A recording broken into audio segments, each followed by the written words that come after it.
নমস্কার, শুভ সন্ধ্যা এবং যারা আমাদের দেশের ওই পারে রয়েছেন তাদেরকে সুসকাল, সুপ্রভাত।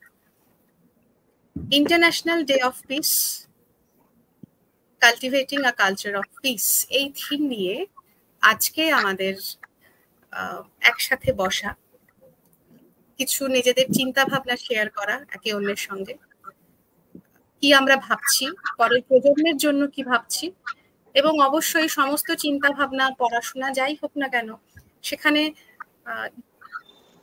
যে কোনো রকম মনের কথা আমার মনে হয়, আশা করি বন্ধুরাও একইভাবে একই কথা বলবেন, সেগুলো বিভিন্ন লেখার মাধ্যমে জনসাধারণের কাছে খুব সহজে পৌঁছে যায়।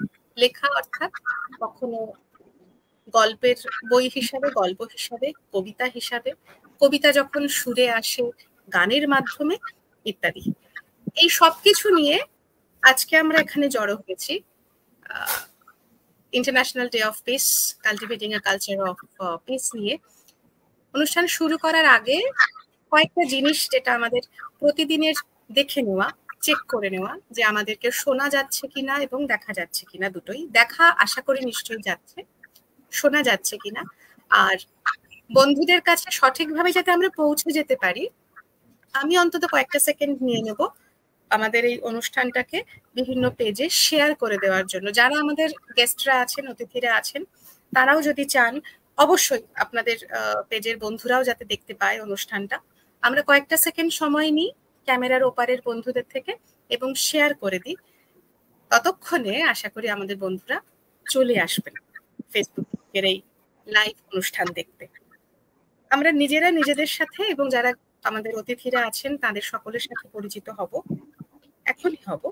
একটু শেয়ার করে নিই যাতে সকলের কাছে পৌঁছে যেতে পারি। তাদের সকলের সাথে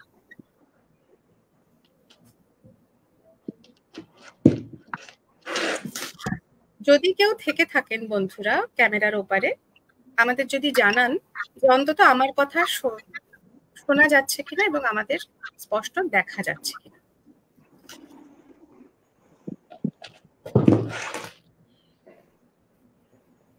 রাত 9টায় এসেছি, সন্ধেটাকে অতিবাহিত করে নিজেদের কাজকর্ম সেরে আসার পরে কেউ একজন কমেন্টে লিখেছেন, একবার দেখে নি, মধুমিতা সঙ্গে আছো, শুভ সন্ধ্যা, দেখা ও শোনা যাচ্ছে। অনেক ধন্যবাদ তোমাকে।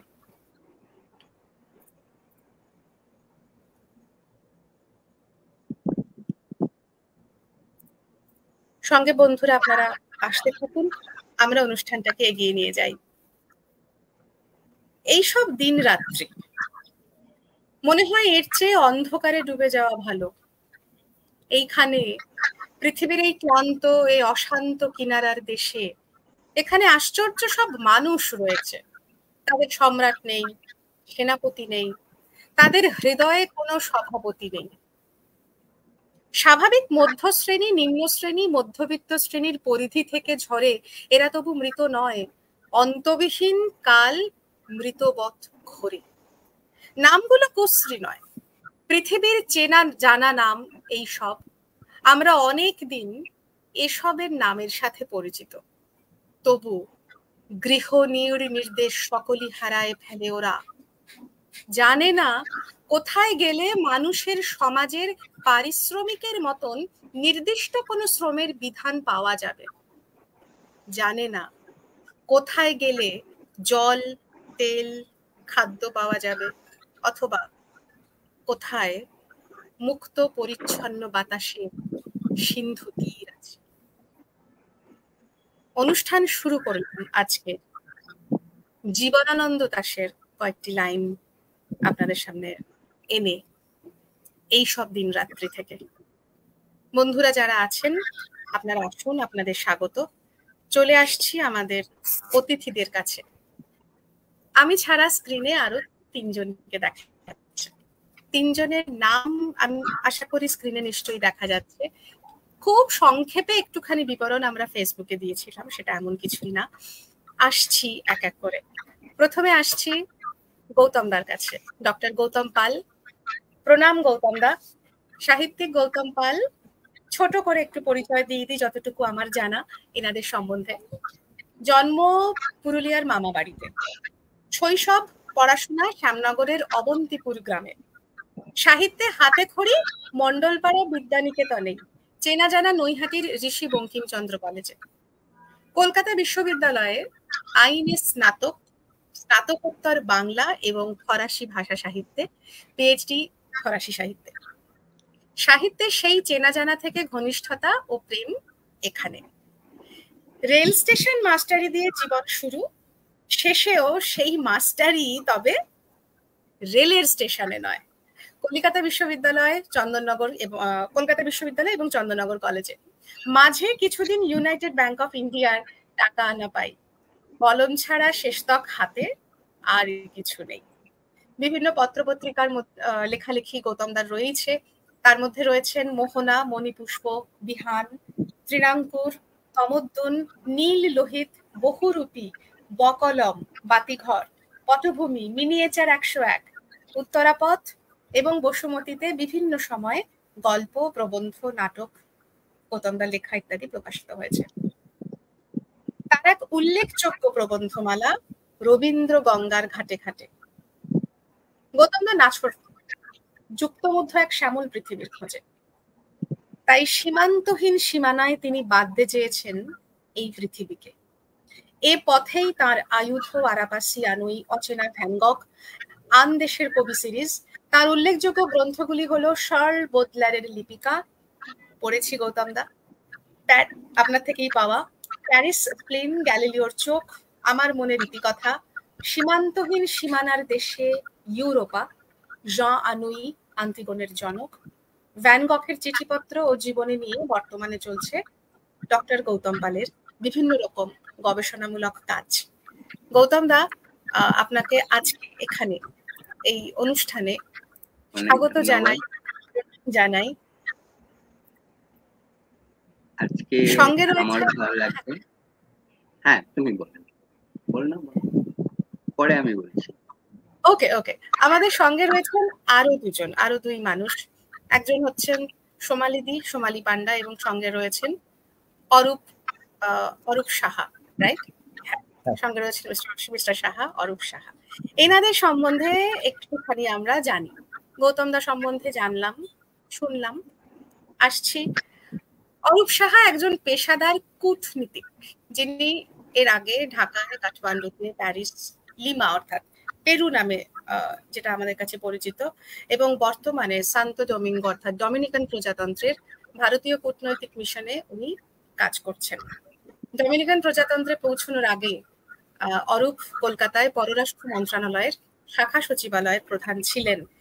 আজকের এই অনুষ্ঠানে সত্যি কথা বলতে গেলে অরূপকে পাওয়াটা আমার কাছে অন্তত ইটস সামথিং রিয়েলি ইউনিক।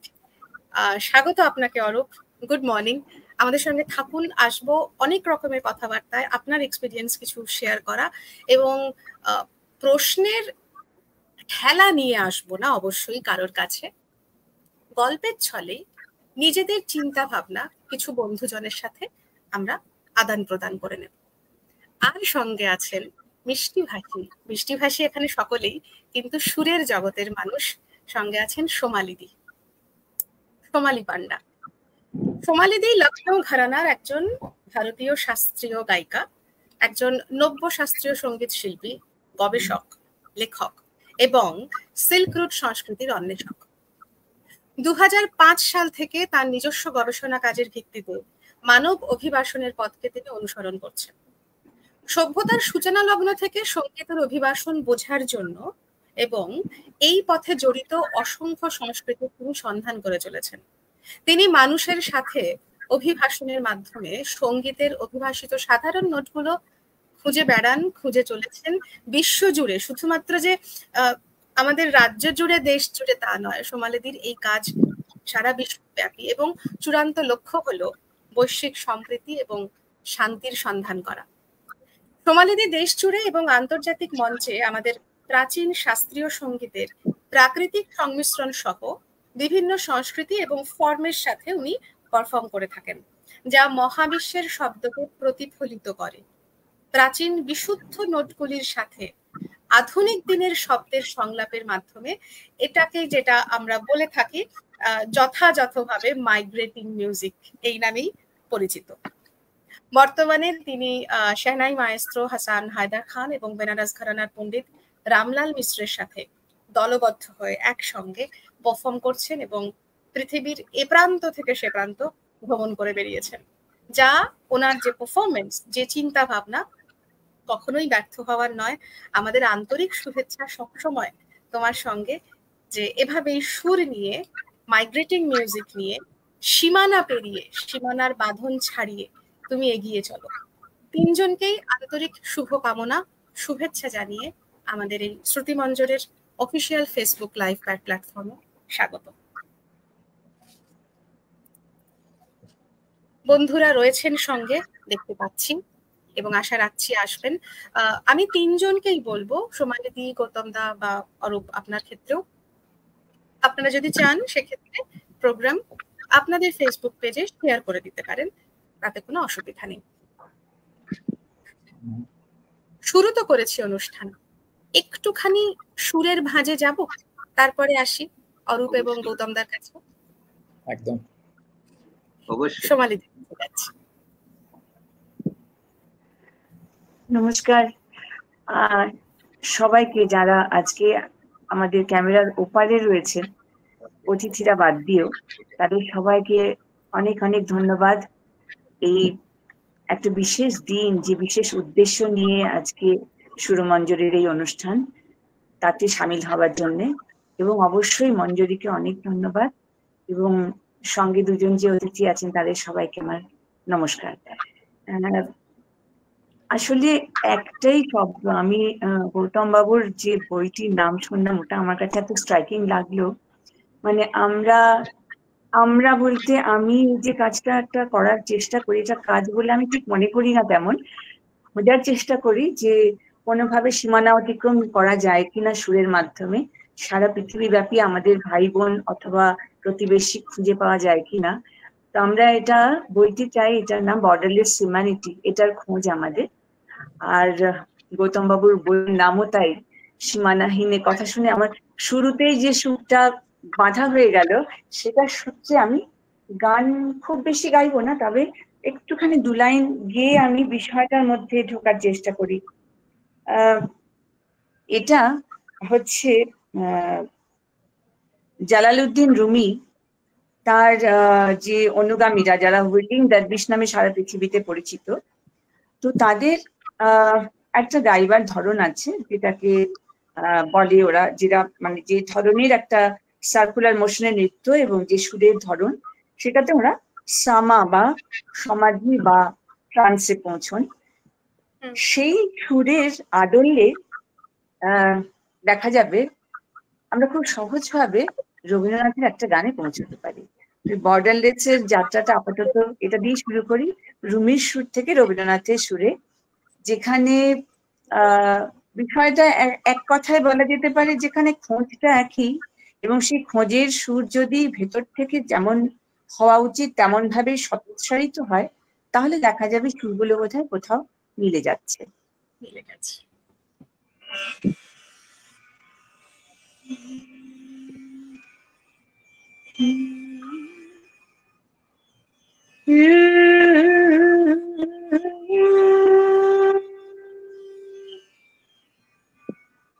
রুমির গানের সঙ্গে ইরানিবাসী মিল পেয়ে বেগেছিল এই সুরটা।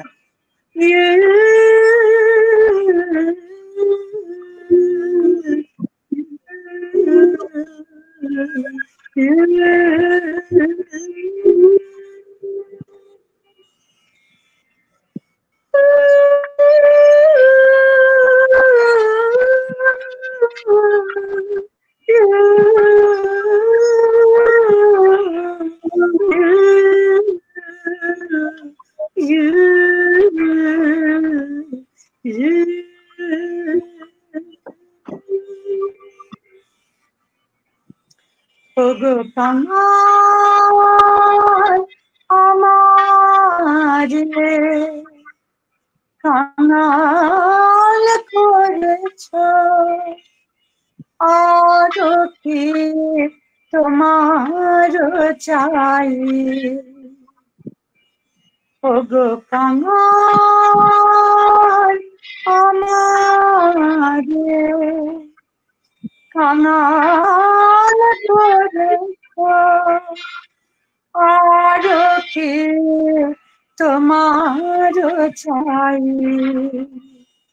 ওগো ভিখারি আমার ভিখারি চলেছ কি কাতর গান গায় ওগো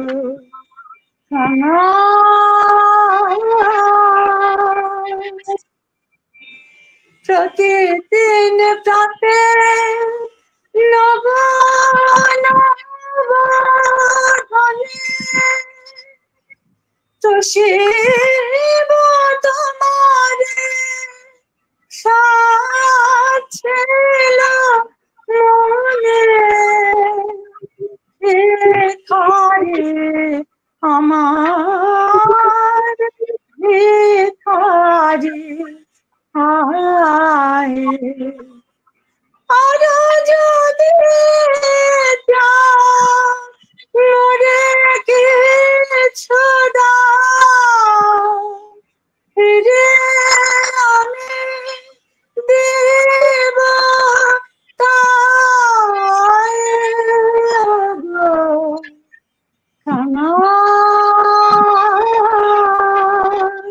আমার কাঙাল করে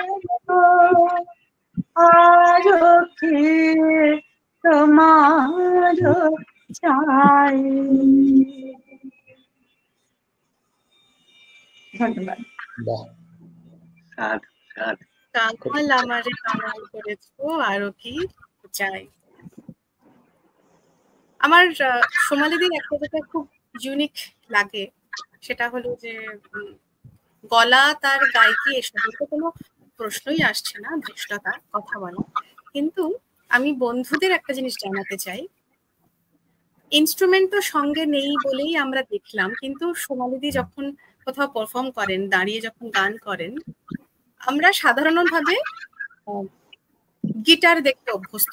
সাধারণত যখন গায়করা নিজেরা কোনো ইনস্ট্রুমেন্ট হাতে নিয়ে কোনো পারফর্ম করেন, তাদের হাতে গিটার থাকে, অনেকের হাতে হয়তো তালটাকে মেনটেন করার জন্য কিছু ওনারা নেন, বা যখন শাস্ত্রীয় সঙ্গীতে যখন তারা বসেন তখন তাদের কাছে অন্য ইনস্ট্রুমেন্ট থাকে। সোমালিদির কাছে একটা ইনস্ট্রুমেন্ট থাকে, সেটা এক্ষুনি উনি নিয়ে বসেছেন, আমরা চট করে দেখতে পাইনি। জানাই সেটা আমাদের দর্শক শ্রোতা বন্ধুদের। ইনস্ট্রুমেন্টটা কি বলুন তো? তানপুরা। সোমালিদি তানপুরাটাকে এই হলো সোমালিদির তানপুরা, সাদা রঙের অপূর্বতার কারুকার্য। সেটাকে উনি একেবারে বলে না বুকে বেঁধে রেখে যে ভেতর থেকে গান আসে, তানপুরা সোমালিদির এখানে বাঁধা থাকে। উনি ওটাকে সামনে নিয়ে সেইভাবে দাঁড়িয়ে তানপুরা বাজিয়ে গান করেন। থ্যাংক ইউ সো মাচ সোমালিদি। অনেক ধন্যবাদ। আসছি গৌতমদার কাছে। আমরা ক্যামেরার সামনে মানে অনুষ্ঠান শুরু হওয়ার আগে নিজেরাই গল্প করছিলাম এবং গল্প শুনছিলাম। আমরা শুরু করেছিলাম যে গৌতমদার যে বইটি আমি অ্যাকচুয়ালি নিয়ে বসেছি, আমার সামনে আছে, বন্ধুদের একবার দেখিয়ে দিই। দাঁড়ান, আমার যেহেতু ব্যাকগ্রাউন্ড দেওয়া, আমি এখান থেকে দেখাই। সীমান্তহীন সীমানার দেশে, এটা আমার প্রাপ্তি ছিল গৌতমদার থেকে, আমার উপহার। এই বইটা লেখার হঠাৎ কিভাবে মাথায় এলো বা কিভাবে লিখেছেন ইত্যাদি আমরা সেই গল্পটুকুই শুনছিলাম। স্বাধীনতার ঠিক পূর্ব মুহূর্তে বা গৌতমদা যখন ওই সময় ওখানে ছিলেন, ঠিক কি কারণে, যেখানে আমরা শেষ করেছিলাম সবটা শ্রোতা বন্ধুদের ওনারা যদিও শোনেননি, তবুও গৌতমদাকে বলছি, বেলজিয়ামে যখন আপনি ছিলেন ওই জায়গাটা থেকে যখন বইটা লেখার কথা ধীরে ধীরে, মানে আপনি যখন পরিব্রাজকের কথা আপনি উল্লেখ করেছেন বইয়ে, এই চিন্তা ভাবনাটাকে যদি একটু আমরা সবাই একটু জানতে বা শুনতে পাই। নামটাই এত অদ্ভুত, সীমান্তহীন সীমানার দেশে, যেখানে কোনো সীমানা নেই, সীমানা ছাড়িয়ে যদি কোনো এরকম একটা রাষ্ট্র কখনো পৃথিবী তৈরি হয় বা হতে পারে। শ্রোতা বন্ধুদের সবাইকে শুভেচ্ছা শুভেচ্ছা তো আগেই জানিয়েছি তোমাকে এবং আমার দুই বন্ধুকে। যেটা বলছিলাম যে তোয়াবর্ন তিনটে দেশের মানে একটা জায়গা যেখানে মিট করছে তিনটে দেশ, বেলজিয়াম, জার্মানি এবং ইয়েতে নেদারল্যান্ডে। তা এই জায়গাতে কোনো মিলিটারি নেই। একটা টাওয়ার আছে বেশ উঁচু, প্রায় 10 তলা তো হবেই। সেই টাওয়ারের উপর দাঁড়িয়ে জ্যোৎস্নায় ভেসে যাওয়া যে চারিদিকের বনপথ বা জঙ্গল, বেশ ভালো জঙ্গল চারিদিকেই প্রায়। জার্মানি কিছুটা দেখা যায়, খুব দূরে ছোট্ট একটু আলো জ্বলছে, আর বাকি সবটাই জঙ্গল। তা সেদিন ছিল বুদ্ধ পূর্ণিমার দিন। অদ্ভুত ভাবে আমার মনে হলো এই যে একটা জায়গা তিনটে দেশ মিলেছে আর এখানে কোনো মিলিটারি নেই, এখানে কোনো কাঁটাতার নেই, এখানে 1 ফুট পাথর দিয়ে গাঁথা সীমানা রয়েছে, যে কেউ যখন খুশি যে দেশে ইচ্ছা পেরিয়ে চলে যেতে পারে বা চলে আসতে পারে। এই যে সহজ গম্যতা, মানুষের অধিকারে, মানুষের মানে পরিচিতি নিয়ে সে এক দেশ থেকে অন্য দেশে চলে যেতে পারে, চলে আসতেও পারে, এইটা আমাকে খুব বিচলিত করেছিল। সঙ্গে সঙ্গে মনে পড়ে গেছিল সুভাষচন্দ্র বোস বলেছিলেন, আমরা একটা মুক্ত এশিয়ার কথা ভাবছি 1905 সাল থেকে।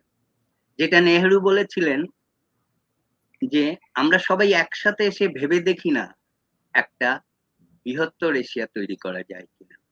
এই নিয়ে অনেকে অনেক কথা বলেন, কিন্তু আমার যেটা মনে হয়েছিল এত বড় উদ্যোগ ঠিক স্বাধীনতার আগে 1947-এর 23শে মার্চ থেকে 2রা এপ্রিল, এই কদিনের ব্যবধানে 30টা দেশ এসে হাজির হলো। মানে প্রায় সমস্ত দেশ, সমস্ত এশিয়ান কান্ট্রি এসেছিল, কেবল পাকিস্তান তো তখনও হয়নি, হবু পাকিস্তানি বলি, আর ইরাক আছে, বাকি সবাই এসেছিল। প্যালেস্টাইন এসেছিলেন ইহুদিরা, তারা তখন নিজেদেরকে, কিছুদিন বাদেই প্যালেস্টাইন আলাদা হয়ে ইহুদি হয়ে যায়, কিন্তু তখনও তারা নিজেদের ইহুদিরাই রিপ্রেজেন্ট করছিলেন তখন। তা সেই ইহুদিদের সঙ্গে আরবের একই টেবিলে আলাপ আলোচনা হওয়া, যেখানে সমস্ত দেশ একসঙ্গে বিভিন্ন বিষয়ে আলাপ আলোচনা করা, সবাই ভেবেছিলেন কি করে আমরা স্বাধীনতার জায়গাটাকে খুঁজে পাবো, সবাই ভাবছিলেন যে কি করে আমরা এই যে বিরাট মহাদেশটা, সেই মহাদেশটাকে সম্পূর্ণ স্বাধীন করে আমাদের নিজেদের সমস্ত মানে অধিকারকে প্রতিষ্ঠিত করব, আমরা সবাই একে অপরের সহযোগিতায় এগিয়ে যাব, এই ভাবনাটাই বড় হয়েছে। সেই ভাবনাটা কিন্তু স্থায়িত্ব পেল না, কারণ দ্বিতীয় অধিবেশনটা ছিল চায়নাতে, তখন মানে চীন দেশে। তখন 1950-এই ছিল, আর 50-এর গোড়াতেই যখন হয়ে গেল কমিউনিস্ট মার্চ, মানে মুভমেন্টটা শুরু হয়ে গেল, তারপর চায়নাতে আর এটা হয়নি, আর কোনোদিন হয়নি। আজকাল সিম্বলিক ওয়েতে একটা এশিয়ান রিলেশন কনফারেন্স হয় বিভিন্ন দেশে, কিন্তু তার কোনো তেমন কোনো গুরুত্ব নেই। কিন্তু আমরা যেটা পারলাম না 1950-এ, কিন্তু ইউরোপিয়ান ইউনিয়ন যেটা হয়েছে এখন, তখন তো ইউরোপিয়ান ইউনিয়ন ছিল না। 1950-এ France, Belgium, Netherland, Germany, Luxembourg আর ইতালি, এই 6টি দেশ মিলে তারা একটা কোল অ্যান্ড স্টিল কমিউনিটি গড়ে তুললেন। কেন?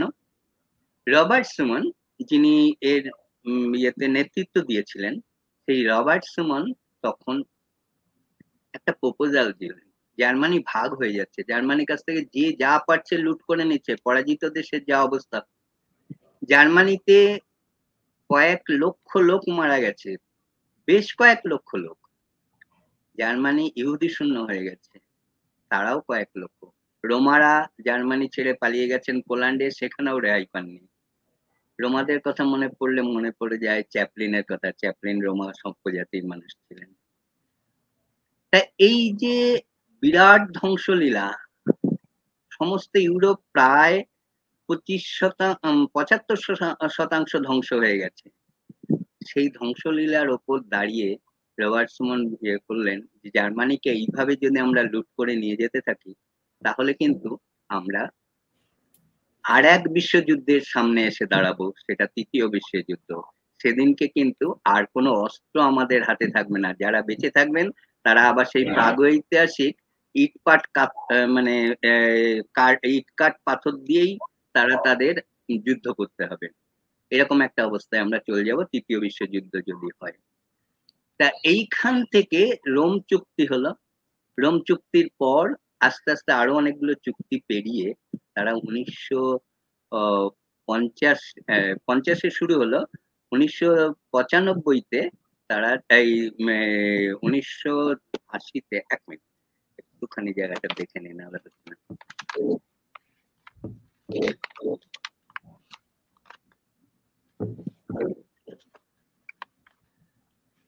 হ্যাঁ, 1951-তে তখন এই রোম চুক্তি হলো। 57-তে, 51-তে তো এটা শুরু হলো। 50-এ প্রপোজাল এলো, 57-তে 51-তে শুরু হলো, আর 57-তে রোম চুক্তি হলো। আর 1985 14ই জুন সেঙ্গেন চুক্তি হলো। এই চুক্তিতে ইটালি বাদ বেরিয়ে গেল। ইটালি বলল আমার পক্ষে এরকম একটা মানে সীমানা তুলে দেবার মতন কাজ আমার পক্ষে করা সম্ভব নয়, বেরিয়ে গেলেন। বাকি 5টা দেশ এই চুক্তিতে সই করলো এবং তার কিছু 5 বছরের ভেতরই অবশ্য ইটালি ফিরে এসেছিল এবং ক্রমশ 1995 থেকে আস্তে আস্তে সীমানা লোপ পেয়ে গেল। এরপরে আস্তে আস্তে অনেক দেশ এসছে, 28টা দেশ এসেছিল। কিছুদিন আগে ইংল্যান্ড বেরিয়ে গেল, গ্রিস একবার বেরোবার চেষ্টা করেও পারেনি আর কি। এখন এই 27টা দেশের ভেতর যাতায়াতের কোনো সীমানা নেই। আমি যখন 6টা দেশ ট্রাভেল করেছি ওখানে বেলজিয়াম থেকে, আমি যখন পেরিয়ে যেতাম মানে কোনো দেশের সীমানা পেরিয়ে যেতাম, তখন দেখতাম শুধুমাত্র 3-4 জন পুলিশ একবার হয়তো মুখ তুলে তাকিয়ে দেখলেন, আর আমার এই ব্রাউন কালার তো ওরা খুব ভালো চেনেন, কিন্তু আমাকে কেউ কোনোদিন এসে বলেনি পাসপোর্টটা দেখাও বা কোন দেশ থেকে এসেছে। তাই এইটাই আমাকে ইন্সপায়ার করেছিল এই বইটা লিখতে। তারপর অনেক বই ঘেটে, অনেক যুদ্ধের ইতিহাস ঘুরে শেষ পর্যন্ত আমার মনে হয়েছিল এই পথেই বোধহয় পৃথিবীতে শান্তি আসতে পারে। এভাবে যদি আমরা নিজেদেরকে সংঘবদ্ধ করি, নিজেদের ভেতরের এই সীমানাগুলোকে অবলুপ্ত করে দিয়ে নিজেদেরকে গড়ে তুলতে পারি, তবেই বুঝি আমাদের পক্ষে শান্তি আসে। সত্যি কথা। আরেকটু পরে বলবো, আবার মাঝখানে কিছু কথা শুনে নি। নিশ্চয়ই নিশ্চয়ই। গৌতম দার কথা শুনে আমরা তো সমৃদ্ধ হচ্ছি, আমরা এখানে যতজনে আছি। যারা বন্ধুরা আছেন তাদের একটু কৃতজ্ঞতা আমরা স্বীকার করে নিই, তারপরে আসবো অরূপ আপনার কাছে। মধুমিতা লিখেছে, মধুমিতা আমাদের শ্রুতিমঞ্জুরিরই সদস্যা, স্যারের আলোচনায় সমৃদ্ধ হচ্ছি। সত্যি মধুমিতা, গৌতম দার এই কথাগুলো ওনার মুখ থেকে শোনা আর বই পড়ে জানা দুটোর মধ্যে পার্থক্য আছে। একই ব্যাপার সোমালিদির ক্ষেত্রেও সেই একই জিনিস প্রযোজ্য। এবং যখন আমরা এই একটু পরেই অরূপের কাছে আসবো, ওনার থেকেও যে কথাগুলো আমরা শুনবো, সরাসরি শোনাতে আমাদের নিজেদের আমরা অনেক বেশি ঋদ্ধ হই। সঙ্গে আছেন অদিতি পাল, অদিতি দি আমার শিক্ষিকা স্কুলের, এবং অদিতি দি গৌতম দা এনারা স্বামী স্ত্রী। অদিতি দি সঙ্গে আছেন, খুব ভালো লাগলো সোমালিদির গান। বাংলাদেশ থেকে আছেন বন্ধু, আমি নামটা বোধহয় মিস করছি, 1 মিনিট, ইউনুস ভাই রয়েছেন। বাংলাদেশ থেকে দেখছি সোমালি দিদি খুব সুন্দর করে সুরের মধ্যে ডুবে গিয়ে গান পরিবেশন করেন। আমার সৌভাগ্য হয়েছে তার সাথে সাক্ষাতের। কোনো কারণবশত বন্ধু আপনার লেখাটা আমাদের স্ক্রিনে আনতে পারছি না।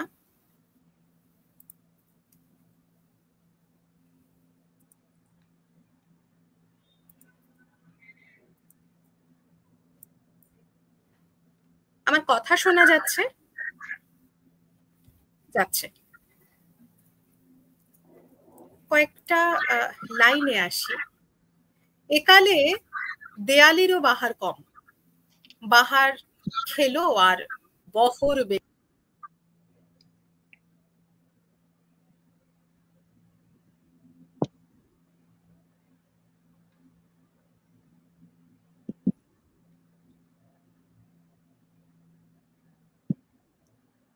মঞ্জুরি মনে হয় ডিসকানেক্ট হয়ে গেছে।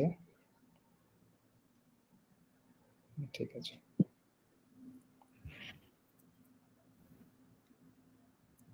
একালে দেয়ালিরও বাহার কম, বহর বেশি, খরচা প্রবল, তবে অনির্দিষ্ট। প্রতিটি বছরেই এবং রেশারেশি সব ব্যাপারে ইষ্টারিষ্ট, দিয়েগো গার্থিয়া যেমন পরদেশী। হার জিতের প্রকাশ তাই ছাড়ায় মাত্রা, বিশ্বপ্রেম বুঝি ব্যবসা মাত্র। হাওয়াই রথে কেন এ পদযাত্রা, শঠের স্বার্থেই সেঠি অমাত্র। ভরায় যে পারে সেই গোপন পাত্র, বাকিরা অর্থাৎ জনতা ব্রাত্য। মানুষ আমরাই, আমরা সদে, এদেশে এবং অনেক বিদেশে, বাইরে দেয়ালি হোক না ম্লান। মানি না ভাগ্যকে, সে বড় এক পেশে। কেউ বা উপসী, কারো বা সরেশ, স্ফীতদর, তারা জানে না গান। বিষ্ণুদের লেখা একালে দেয়ালিরও বাহার কম। আসছি অরূপের কাছে। অরূপের পড়াশোনা, কর্মজীবন কোনোটাই এক জায়গায় স্থির থেকে নয় নিশ্চয়ই, মানে কর্মজীবনটা তো আমরা জেনেছি পরবর্তীকালে, এবং পড়াশোনাও নিশ্চয়ই বিভিন্ন জায়গায় ঘুরে ঘুরে ঘুরে ঘুরে। আজকে আমাদের যে প্রসঙ্গ, যে কারণে এই চারজন না, আমি সেখানে শুধুমাত্র সঞ্চালনার কাজটুকুই করছি, যা শুনবো সেটা আপনাদের তিনজনের থেকে। প্রশ্নটা এভাবে কখনোই যাব না যে cultivating a culture of piece কেন, কি জন্য, কিভাবে। আপনার কি মনে হয় cultivating a culture of piece এটা আমাদের বড়দের যতটা মেনে চলা বা মানিয়ে নেওয়া ইত্যাদি যা যা আছে, একটা প্রজন্ম যখন তৈরি হয়, অর্থাৎ আমাদের পরবর্তী generations and generations after generations, তাদের কাছে আমাদের দায়বদ্ধতা এবং ছোটদের মধ্যে এটার বীজ বপন, how to feed this culture, সেইটা নিয়ে কি অরূপের কাছে আমরা আসতে পারি? এই প্রশ্নটা করার আমার একটা কারণ আছে, ছোট কারণটা হচ্ছে যে এক তো হচ্ছে বিভিন্ন সময়ে বিভিন্ন জায়গায় আপনি গেছেন, এখনো ভারতের বাইরেই আছেন কর্মসূত্রে, সেখানকার মানুষজনের সাথে মেলামেশা, সেখানকার কর্মজীবন, সেগুলোর মধ্যে যেতে চাইছি না। আমাদের বাড়িতে ছোটরা রয়েছে, তাদের প্রতি আমাদের দায়বদ্ধতা কতটা? শুধুমাত্র কি ইতিহাস পড়ে বা ইতিহাসের পাতা থেকেই তারা জানবে, গল্পই শুধু শুনবে, নাকি যে প্রশ্নটা আমি রাখলাম আপনার কাছে, আমাদের দায়বদ্ধতা কতটা ওদের মধ্যে এই বীজটাকে বুনে দেওয়া, to feed them this particular culture, cultivating a culture of piece. Arup. ধন্যবাদ, সবাইকে শুভেচ্ছা। আবার আমি প্রথমে একটু বলে নিই যে একটা হ্যান্ডিক্যাপ আছে, যে যেহেতু যেমনি আপনি বললেন কি আমার পড়াশোনা ইন্ডিয়ার বিভিন্ন স্টেটে, এখন তখন ভাবতাম যে মানে চাকরি জীবন এরকম একটা হোক যে এক জায়গায় বসে বাংলায় থাকি, কিন্তু এখন বিদেশ ভ্রমণ করে বেড়াচ্ছি, তো এর জন্য বাংলাতে অতটা দক্ষতা নেই যে যত সুন্দরভাবে আপনারা বলছেন, তাও কিন্তু আমি চেষ্টা করব। হ্যাঁ, তো আর যেটা আপনি প্রশ্ন করলেন যে বাচ্চাদের নেক্সট জেনারেশনের মধ্যে যে বীজ দেওয়াটা, ওটা খুবই ইম্পর্টেন্ট। এই যে এবছরেও যে থিমটা রয়েছে ইন্টারন্যাশনাল ডে অফ পিস, এর cultivating the culture of piece, তো সেটা আমার মনে হয় এটা বাচ্চাদের মাথায় রেখে ধরা হয়েছে কি ওদের মধ্যে এই কালচার অফ পিসটাকে করা। এবার কালচার অফ পিস যারা খুবই ছোট বাচ্চা, ওদেরকে বোঝানোটাও একটু মুশকিল, একটু আজকালে যে এত কনফ্লিক্ট চলছে পুরো বিশ্বে বিভিন্ন জায়গায়, তো পিস শুরু হয় নিজের ভিতর থেকে। তো বাচ্চাদের যখন আমরা পিস শেখাই, তখন আমার মনে হয় যেটা প্রথম স্টেপ হচ্ছে যে নিজের ভিতরে পিসটা আনা। আর নিজের ভিতরে পিস আনার তার একটা পার্ট হচ্ছে যে নিজের ইমোশনকে একটু কন্ট্রোল করা। নিজের ইমোশন যখন পিসের বাইরে আমি যাচ্ছি তখন সেটাকে রেকগনাইজ করা। তো যেহেতু আপনি বললেন কি আমি বিভিন্ন জায়গায় থেকেছি, এখন এখন যেখানে আছি ডমিনিকান রিপাবলিকে, আমার মেয়ে একটা স্কুলে পড়ে, ইন্টারন্যাশনাল স্কুলে, কারল মর্গান। তো সেটার এক্সপিরিয়েন্সে বলছি, কিছু কিছু জিনিস আমি ওর কাছ থেকে রোজই শুনি, ওকে জিজ্ঞেস করি স্কুলে কি হলো কি হচ্ছে। তো ওখানকার কিছু এক্সপিরিয়েন্স গুলো আমি শেয়ার করি, যেটা আমার মনে হয় কি আমাদের দেশেও যদি এগুলো করা হয় তাহলে খুব ভালো হয়। যে ওদের ক্লাসে একটা প্রত্যেকের নামে বিভিন্ন কালার মার্কিং করা আছে, রেড, ব্লু, গ্রিন, ইয়েলো, কি তোমার ভিতরে যা ফিল করছো সেটা তুমি ওখানে গিয়ে স্লাইডারটা ওখানে সরিয়ে দাও। রেড মনে হচ্ছে কি তুমি এখন খুবই ভেতরে তোমার অনেক কিছু চলছে, রেগে আছো, বা তুমি এখন স্টেবল না, অনেক চার্জড হয়ে আছো, এরকম কিছু হলে টিচার তোমার সাথে কথা বলবে। বা তোমার যদি মনে হয় কি চেঞ্জ হয়েছে, ওটাকে তুমি রিল্যাক্স হয়েছো, স্লাইডার চেঞ্জ করো, বা যদি তুমি রিল্যাক্স আছো সেই হিসাবে স্লাইডার দেখো। আর প্রত্যেকটা স্কুলে এখানে সাইকোলজিস্ট থাকে, স্টুডেন্ট কাউন্সিলর থাকে। তো যখন যদি কেউ এটা ইন্ডিকেট করে যে আমি এখন রেড জোনে আছি, তখন ওকে জিজ্ঞাসা করা হয় কি তুমি কি কাউন্সিলরের সাথে গিয়ে কথা বলতে চাও, তোমার ইস্যুটা যদি তুমি হ্যান্ডেল না করতে পারছো।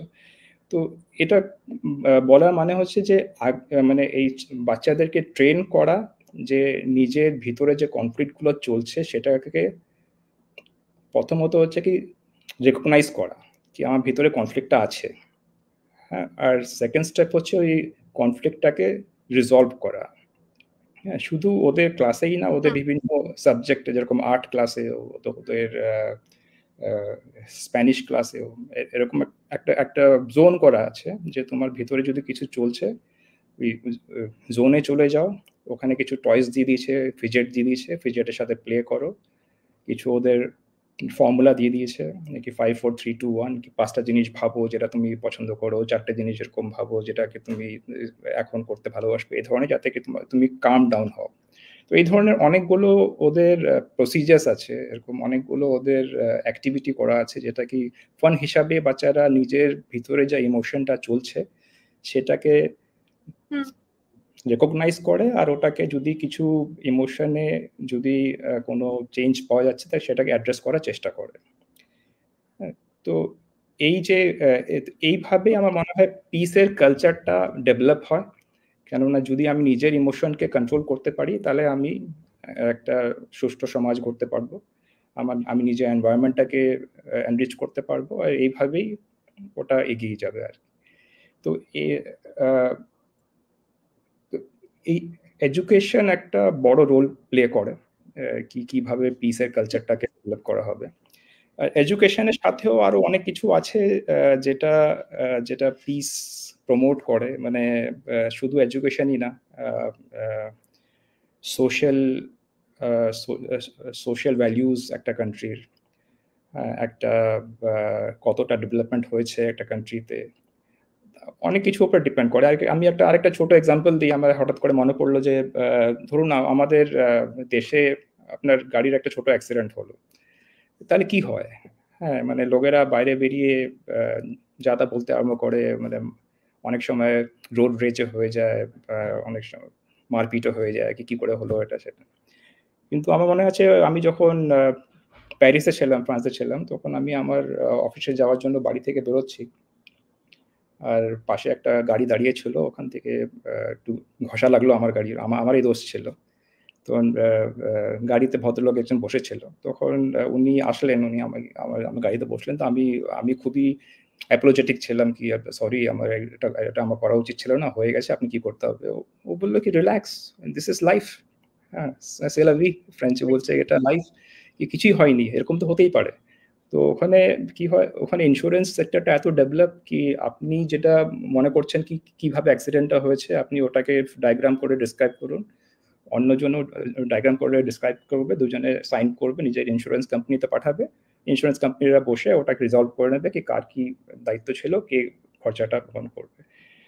তো মানে কথা বলা, এটা এক্সাম্পল দেওয়ার মানেটা হচ্ছে যে কি এই ধরনের যদি সিস্টেম থাকে কোনো দেশের মধ্যে, তাহলে এই তাহলে এগুলো এগুলো পিস প্রমোট করে। তাহলে আপনাকে কারোর সাথে ঝগড়া করতে হয় না, আপনার কারোর সাথে তর্ক করতে হয় না।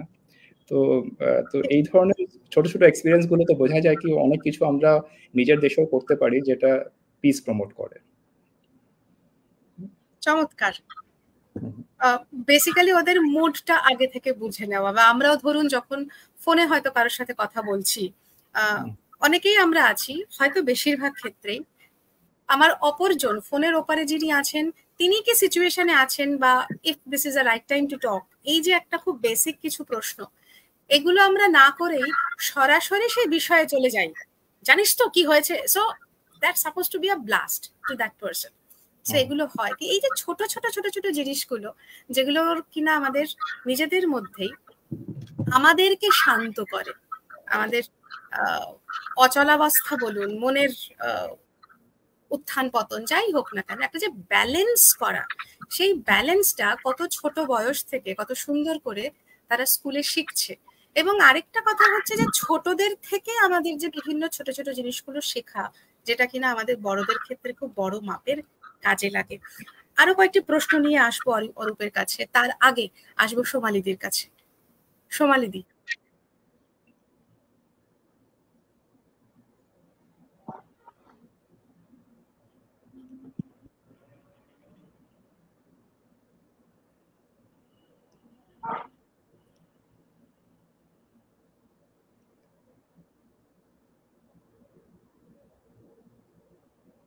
আমি বোধহয় কোনো কারণে ইন্টারনেটের জন্য হয়তো বেরিয়ে গিয়েছিলাম।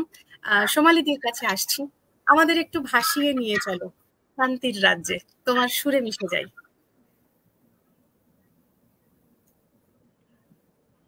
সোমালিদি একটু আনমিউট করে নাও না প্লিজ। একটু বলি, এই যে বিষয়টা আজকে এত সুন্দর তোমার, এই বিষয়টাতে মানে যদি আমি সত্যি গানে চাই, টেক্সট চাই, অতটা তো সময় আমরা পাবো না।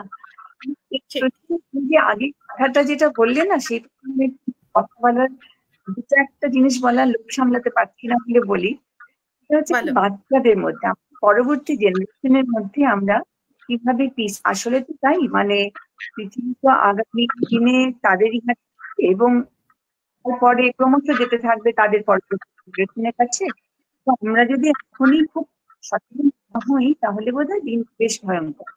তো এইটার জন্য আমাদের আমাদের মানে আমি তো এই যে মিউজিক নিয়ে 2005 থেকে কি বলি ডুবে আছি, কেননা এটা এত বড়, এটা আমার বিষয়টা আমায় ডুবিয়ে দিচ্ছে, আমি কিছু করিনি, এটা এত বড় এবং এত প্রচন্ড আকর্ষণ, এবং এই সুরের মাধ্যমে সারা পৃথিবীকে সুর তো সরাসরি হৃদয় দিয়ে পৌঁছয়, একটা মানুষকে হৃদয়ে যদি ছুঁতে পারে এবং সেই জায়গা থেকে কোথাও বিনিময় হয়ে যায়, খুব সহজে আমাদের কাজটা হয়ে যায়। এই বলে ডাকার আগেই সে ভাই এরকম আর ব্যাপারটা। তো সেটা করতে গিয়ে আমার একটা 2 সদস্যের ব্যান্ড ছিল, এটা বোধহয় কখন তোমাকে বলেছিলাম, ইন্দাস বলে আমার একটা ব্যান্ড ছিল, ছিলেন ছিলেন না। আমি গানটা শুনেই এই প্রসঙ্গেই আসতাম যে ইন্দাস ব্যান্ড কিভাবে এই মাইগ্রেটিং মিউজিকের যে ফরমেশন সেটা কিভাবে এলো, ভালো হয়েছে এখান থেকেই শুরু করো।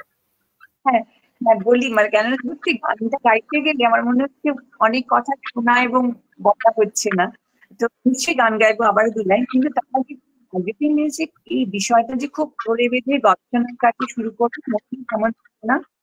আমি শুরুতে যেটা গাইতে রেফারেন্সে বলি, ওটা আমাদের ভারতীয় সাংস্কৃতিক ভৈরবী রাগ। রবীন্দ্রনাথ নিজে যখন পারস্যে গেছেন তখন লিখছেন, পারস্যের চিঠিতে লিখছেন যে আমাদের এখানকার সুরে প্রচুর মিল রহিয়াছে। তো পার্সিয়ান সুরে যে শ্রুতিগুলো ব্যবহার হয় সেই শ্রুতিগুলো আমাদের ভৈরবী রাগের খুব কাছাকাছি।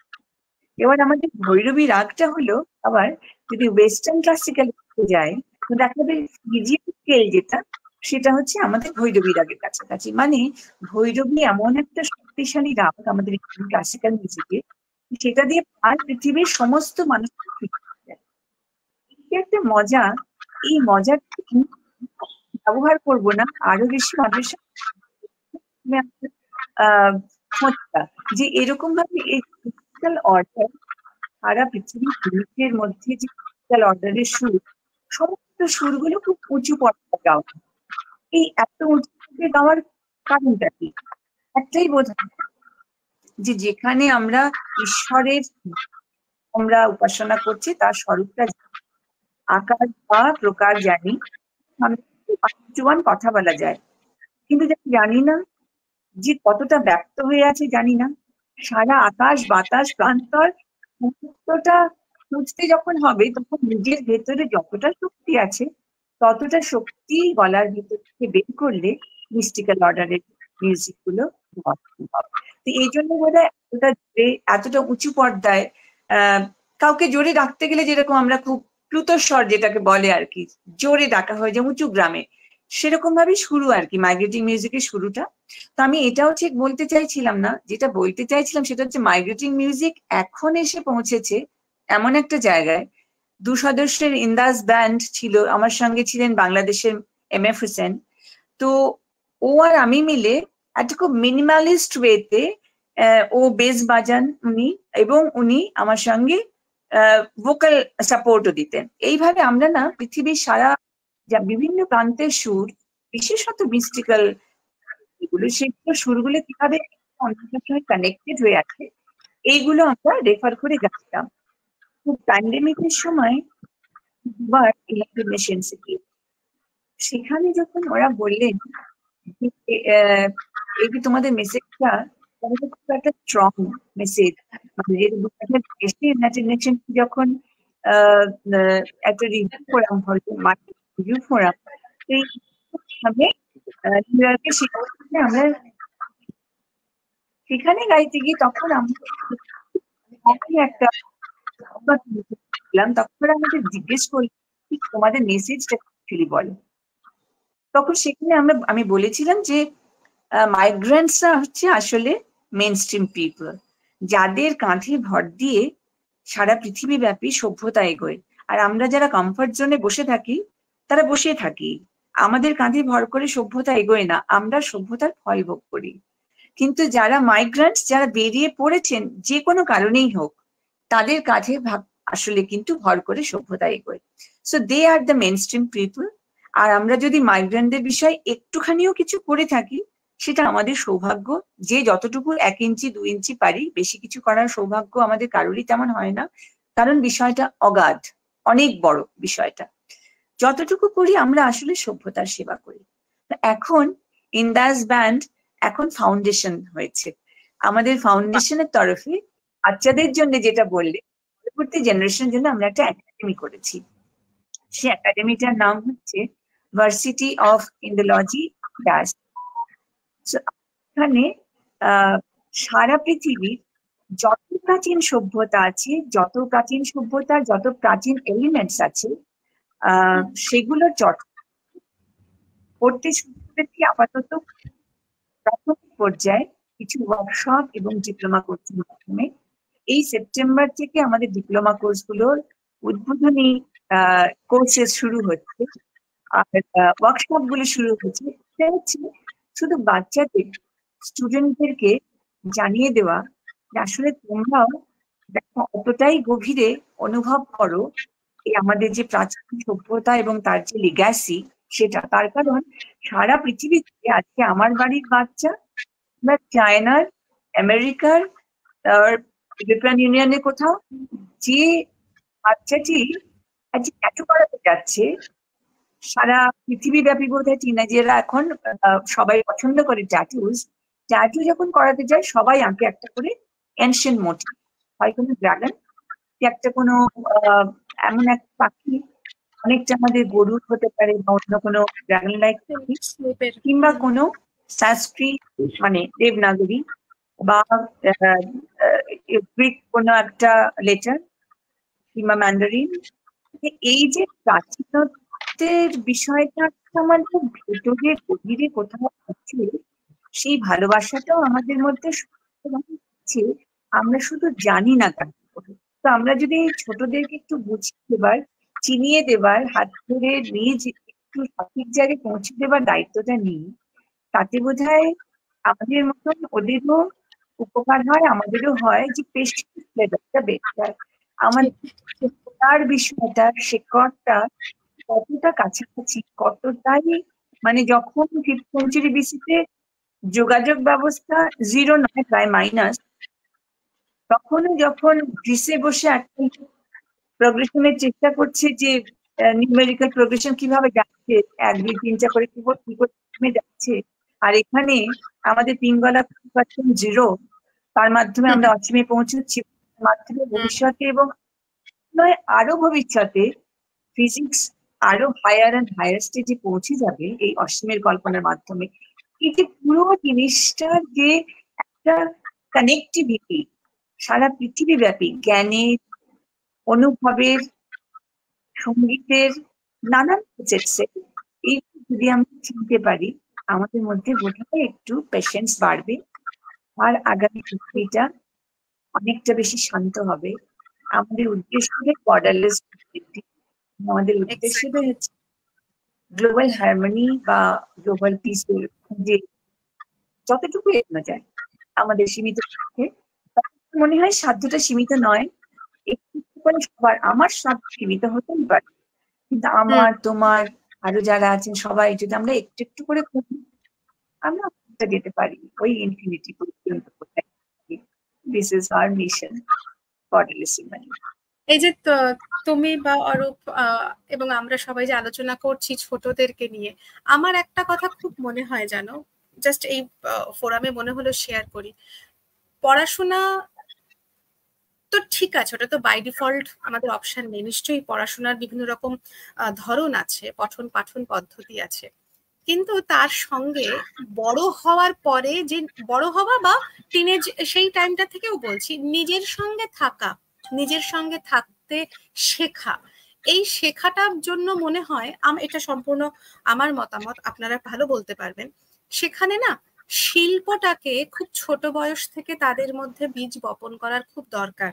সেটা যে কোনো শিল্পের দিক থেকে হোক, গান বাজনা হোক, নাচ হোক, কবিতা হোক, কোনো কিছু লেখা হোক, আঁকা, যা হোক না কেন, যত রকমের, কিন্তু ওটাকে আমরা এখনো জানি না, আমার অপরাধ নেবেন না কেউ, কিন্তু ওই যে একটা এক্সট্রা কারিকুলার অ্যাক্টিভিটিস এর মধ্যে আমরা রেখে দিয়েছি এটাকে।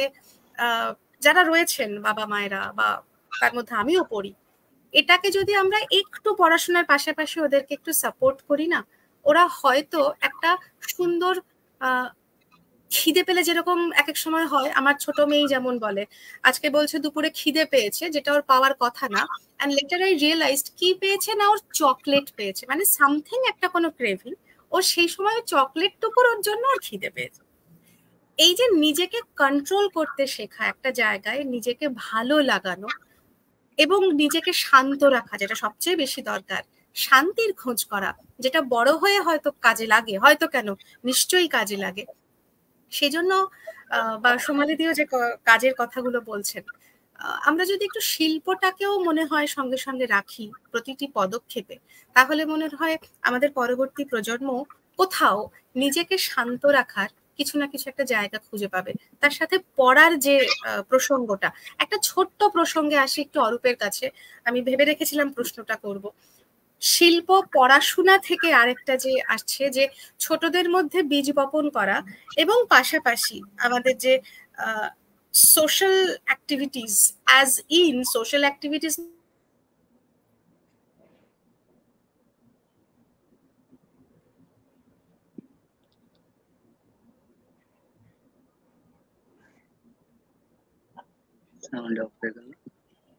ব্রেক করেছে আবার।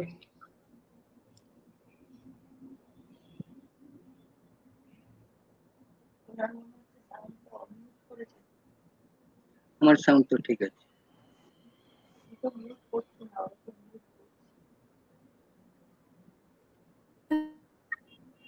মিডিয়া,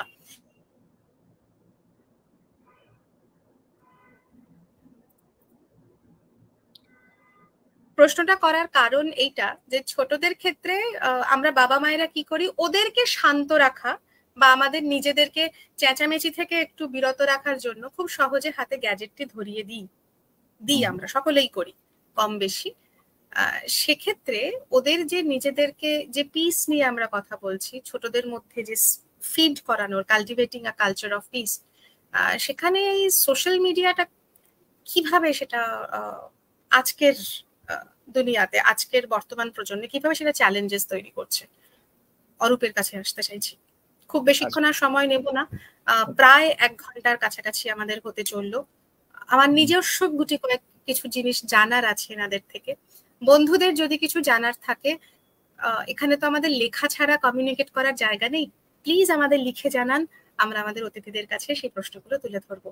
অরূপ। না, মাঝখানে আপনি একটুখানি ডিসকানেক্ট হয়ে গেছিলেন, কিন্তু আমি প্রশ্নটা বুঝতে পারছি কি মানে আপনি কি করতে চাইছেন। তো সোমালিদি খুবই সুন্দরভাবে মাইগ্রেশন নিয়ে কথা বললেন। হ্যাঁ, তো ওটা খুবই এনকারেজিং লাগলো, যেহেতু আমরা মাইগ্রেট করতে থাকি এদিক ওদিক। আর কিন্তু মাইগ্রেশনে যেটা সোমালিদি যেটা বললেন, আমি অ্যাগ্রি করি যে মাইগ্রেশনে সিভিলাইজেশন মুভ করে, কিন্তু শিশুদের ক্ষেত্রে, বাচ্চাদের ক্ষেত্রে মাইগ্রেশন অনেক সময় একটা চ্যালেঞ্জও হয়ে দাঁড়ায়, কেননা নিজের বন্ধুদের ছেড়ে যেতে হয়, স্কুল চেঞ্জ করতে হয়।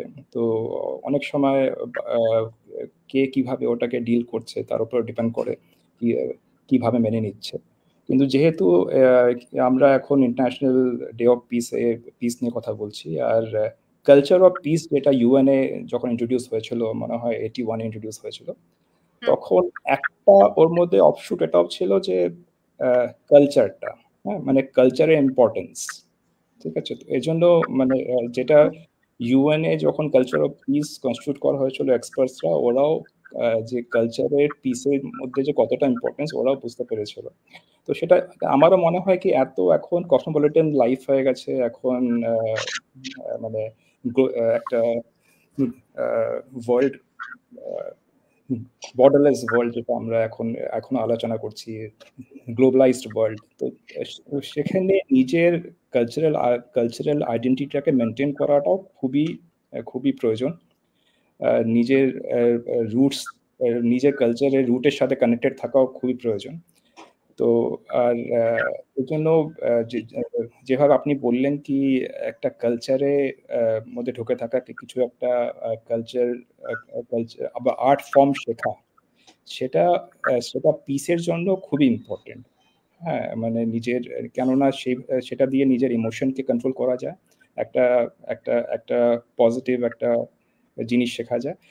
প্লাস এটা আপনার যে সেকেন্ড কোশ্চেনটা ওটার সাথেও কানেক্টেড, কেননা এখন স্ক্রিন টাইমটাকে রেগুলেট করাটাও একটা প্যারেন্টসদের কাছে একটা চ্যালেঞ্জ হয়ে দাঁড়িয়েছে, কেননা সব বাচ্চারাই এখন স্ক্রিন নিয়ে এতটাই মানে সবসময় স্ক্রিন টাইম চায়। তো স্ক্রিন টাইমকে রেগুলেট করার জন্য একটা এক্সট্রা কারিকুলার অ্যাক্টিভিটিস, যেটা যদি আমরা ধরে নিই, বা কেননা কি ইনিশিয়ালি সেভাবে আরম্ভ হয়, কিন্তু যখন বাচ্চারা ইন্টারেস্ট পেয়ে যায় তখন ওরা ওর মধ্যে ঢুকে যায়।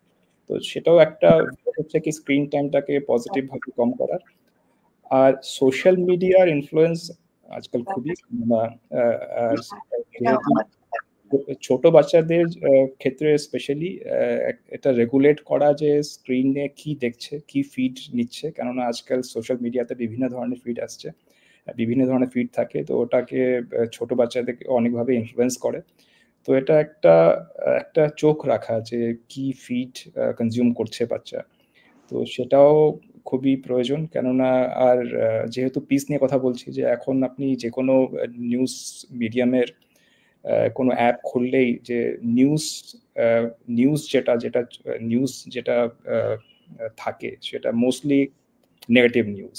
এখানে রেপ হয়ে গেল, এখানে মার্ডার হয়ে গেল, এখানে এই হচ্ছে সেই হচ্ছে, কেননা নেগেটিভ নিউজগুলোই নিউজ মিডিয়ামে বেশি চলে। তো সেটা নেগেটিভিটিটাকে কমানোর জন্য, যে নেগেটিভ নিউজে এক্সপোজারটা কমানোর বাচ্চাদের একটু প্রয়োজন, এই জন্য রেগুলেট করা কি দেখছে খুবই, কেননা অনেক সময় এত নেগেটিভিটিতে এক্সপোজ হলে মনে হয় যে ওয়ার্ল্ডটা খুবই নেগেটিভ, তো একটা নেগেটিভিটি ঢুকে যায়। তো ওয়ার্ল্ড এত নেগেটিভ না, অনেক পজিটিভ যে জিনিসও আছে ওয়ার্ল্ডের মধ্যে, তো সেই পজিটিভিটিতে গাইড করা বাচ্চাদের, আর সেটার জন্য সেটা একটা কালচার আর আর্ট ফর্ম একটা খুবই বড় রোল প্লে করে। ঠিক কথা। একেবারেই তাই। একটুখানি বন্ধুদের কৃতজ্ঞতা শেষ করে নি, আমরা 1 ঘন্টা রয়েছি আমাদের অতিথিদের সঙ্গে। হ্যাঁ অদিতি ভাই, হ্যাঁ অদিতি দি, ওই সময় আমার মনে হয় নেটের কিছু একটা ইস্যু হয়ে গিয়েছিল, কথাটা বলতে বলতে আটকে গিয়েছিলাম। সঙ্গে আছেন মিতালি চৌধুরী সেন, উনি লিখেছেন খুব ভালো আলোচনা, ধন্যবাদ, সঙ্গে থাকুন। মধুমিতা আসাম থেকে লিখছেন অনেক তথ্য সমৃদ্ধ আলোচনা, সমৃদ্ধ হচ্ছি, ধন্যবাদ মধুমিতা। সঙ্গে আছেন মল্লিকা রায়, আমার মা। আচ্ছা, মা লিখেছেন সোমালি দিকে নিয়ে, যখন গাইছিলেন সম্ভবত, সেই সময়ের জন্য চমৎকার প্রকাশ। অদিতি লিখেছেন সোমালি দিকে, গান শুনি কিন্তু এত তথ্য জানা ছিল না। সোমালি দিকে ধন্যবাদ, সমৃদ্ধ হলাম। খুব সত্যি কথা, সোমালি দি আজকে ব্যস্ততার মধ্যে 3 জন মানুষকে, 3 জন ভিন্ন ফিল্ডের, 3 জনের 3 ধরনের কাজ, ওনাদের সময় দিয়েছেন, এটা আমাদের কাছে খুব বড় একটা প্রাপ্তি শ্রুতিমঞ্জরির কাছে। অদিতি লিখছেন আমাদের দেশের সব রকম স্কুলে এটা করা মুশকিল, তবু যদি এর কিছুটাও করা যায় তবে আমাদের ছেলেমেয়েরা উপকৃত হবে, আখেরে উপকৃত হবে আমাদের সমাজ। খুব সত্যি কথা, আমরা যে যাই করার চেষ্টা করি না কেন, আলটিমেটলি বৃহৎ বড় জায়গায়, বৃহৎ স্বরে সেটা আমাদের সমাজকে পিসফুল রাখা, সমাজকে শান্ত রাখা, তবেই আমরা নিজেরা শান্ত থাকতে পারবো, শান্তিতে থাকতে পারবো। সকলের দৃষ্টিভঙ্গিটা যেন সুন্দর হয়, সুস্থ হয়, তবেই হয়তো এই আজকের যে অনুষ্ঠানটাকে, যে কথাগুলোকে মাথায় রেখে আজকে এই 3 গুণী মানুষকে এখানে নিয়ে আসা, international day of piece, cultivating a culture of piece, এই যে কালচারটাকে তৈরি করা, শান্ত থাকা, শান্তিতে থাকা, এটার ভীষণভাবে প্রয়োজনীয়তা। আর কেউ আছেন বন্ধুরা আগের? আচ্ছা, অরুন্ধতী সোম, মাসিমা নমস্কার, প্রণাম নেবেন। লিখেছেন সীমান্তহীন সীমানার দেশ ইউরোপা বইটা পড়ে আমি অভিভূত, আপ্লুত। খুব সুন্দর লেখনির মাধ্যমে তুমি ও দেশের সমাজ সংস্কৃতি, প্রাকৃতিক শোভা, রাজনৈতিক টানাপোড়েন, খাদ্যাভ্যাস ইত্যাদির পুরো চিত্রটাই তুলে ধরেছ। খুব ভালো লাগলো, তোমাকে অনেক আশীর্বাদ ও শুভেচ্ছা জানাই। পুরো বার্তাটাই ছিল গৌতমদার জন্য। গৌতমদার কাছে একটু ফিরে আসি, অনুষ্ঠান প্রায় শেষের দিকে, আস্তে আস্তে আস্তে আস্তে এবার আমরা গুটিয়ে আনছি, আর খুব বেশি সময় নেব না, 10টা বাজে এখানে রাত্রে, সকলের খাবারেরও সময় হয়ে আসছে, এবং অরূপের দিকেও এখনো পুরোপুরি লাঞ্চ টাইম না হলেও লাঞ্চ টাইমের দিকে ক্রমশ সময় এগিয়ে আসছে। গৌতমদার কাছে আসছি।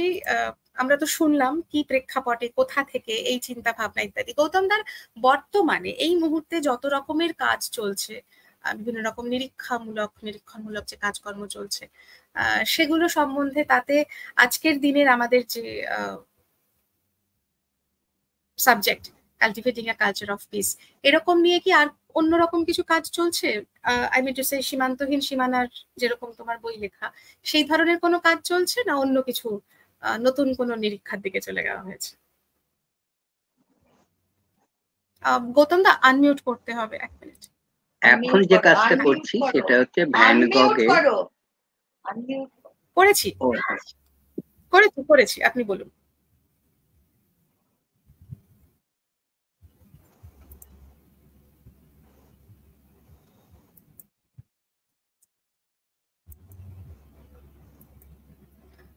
গৌতম দা, ওটা বোধহয় ভুল করে মিউট হয়ে গেছে।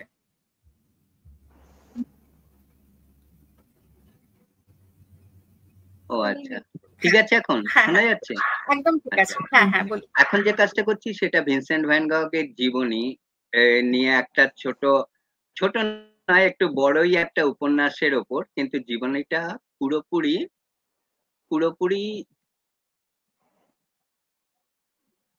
জীবনীটা হবে পুরোপুরি তার চিঠি নির্ভর। আমরা ভ্যান গগকে তো তার জীবিত অবস্থায় পাইনি, মানে চিনতে পারিনি, সারা জীবনে একটা মাত্র ছবি বিক্রি হয়েছিল, কিন্তু ওনাকে প্রতিষ্ঠা দিয়ে গেছিলেন তার ভাই বউ তাকে পরিচিতি দিয়ে গেছিলেন, আর প্রায় 40 বছরের চেষ্টায় তাকে আজকে পৃথিবীর শ্রেষ্ঠ চিত্রকরদের একজন করে।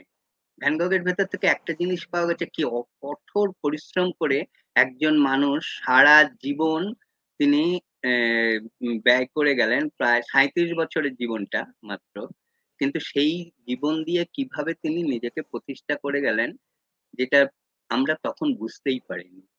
একজন আর্টিস্ট সম্ভবত পিসারও বলেছিলেন, এই মানুষটা হয় পাগল হয়ে যাবে আর না হলে আমাদের থেকে অনেক এগিয়ে যাবে যে আমরা তাকে ধরা ছোঁয়ার ভিতরে রাখতে পারবো।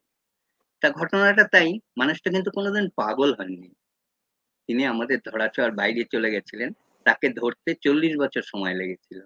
এই কাজটাই এখন করছি। আশা করি আমাদের পরবর্তী প্রজন্ম জানবে যে এক টুকরো রুটি, একটুখানি ওয়াইন আর একটা আলু সেদ্ধ দিয়ে একটা জীবন দিন কাটাতে পারে, কিন্তু ছবি না আঁকে পারে না। আর এই ছবি আঁকা মানে তার প্যাশন, এই প্যাশনটাকে নিয়েই সারাটা জীবন তিনি কাটিয়ে দিয়ে গেলেন। এটাই সবচেয়ে বড় কথা এইটাতে, মানে এই কাজটাই এখন করছি।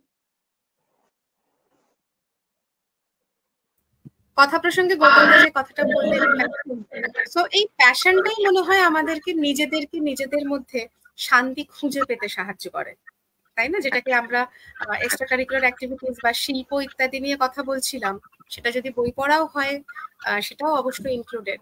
সো প্যাশন থেকে হয়তো এই কালচারটাকে আমাদের ছোটদের মধ্যে, আমাদের পরের প্রজন্মের মধ্যেও সেটার বীজ বপন করা যায়, এবং আমরাও যদি নিজেদেরকে এইভাবেই করি, হয়তো ছোটবেলার কোনো জিনিস সেটা সেই মুহূর্তে করে ওঠা সম্ভব হয়নি, নিজেকে শান্ত রাখতে গেলে, শান্তির খোঁজ করতে গেলে খুঁজে দেখুন কিছু না কিছু প্যাশন ডেফিনেটলি লুকিয়ে আছে, সেটাকে নিয়ে এক্সপ্লোর করার চেষ্টা করুন, আপনিও শান্তি খুঁজে পাবেন। খুব ভুল বললাম কি সোমালি দি বা অরূপ? না না, একদম ঠিক কথা। মানে অনুষ্ঠান শেষের দিকেই চলে আসি, রাত বাড়ছে। শুরু তোমাকে দিয়ে করেছিলাম, আমি শুধু কবিদের কিছু লাইন তাদের সাহায্য নিই আমার কমিউনিকেট করার জন্য।